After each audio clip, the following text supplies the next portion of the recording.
ठहरो, कोई जरूरत नहीं पुलिस को मेरे दरवाजे पर बुलाने की। मगर बड़े भैया ये रवि, मैं अभी तक मरा नहीं हूं। घर की छोटी मोटी उलझने मैं खुद सुलझा सकता हूं।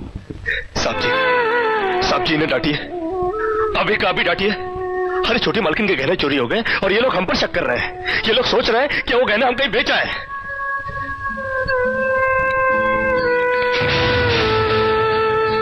बाकी के रुपए कहां हैं कृष्णा? क्या पूछा आपने साहब जी? मैं पूछ रहा हूं कि बाकी के रुपए कहां हैं? ये आप पूछ रहे हैं साहब जी अपने कृष्णा से? देखो कृष्णा, गलती हर इंसान से होती है। तुम मुझे सही सही बता दो कि गहने तुमने कहां बेचे, मैं तुम्हें कुछ नहीं कहूंगा। अब कहने के लिए बाकी ही क्या है साहब जी?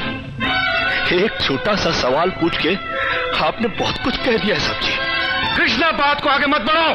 बात आगे बढ़ चुकी है साहब जी, बात आगे बढ़ चुकी है।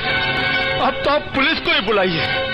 वो जब हमें कुत्ते की तरह मार मार के हमसे पूछेगी ना, अब तो हम तभी बताएंगे कि हम गहने कहां बेच कर आए साहब जी। मत कहो मुझे साहब जी।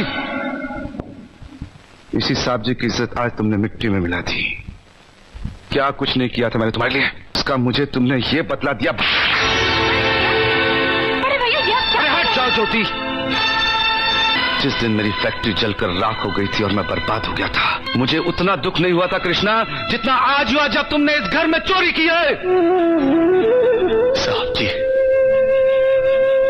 बचपन में जब हमारे माँ बाप मर गए थे ना और हम अनाथ हो गए थे ना, तब भी हमें इतना दुख नहीं हुआ था जितना दुख हमें आज हुआ है जब आपने हमें चोर कहा साहब जी। आपने हमें चोर कैसे कहा साहब जी?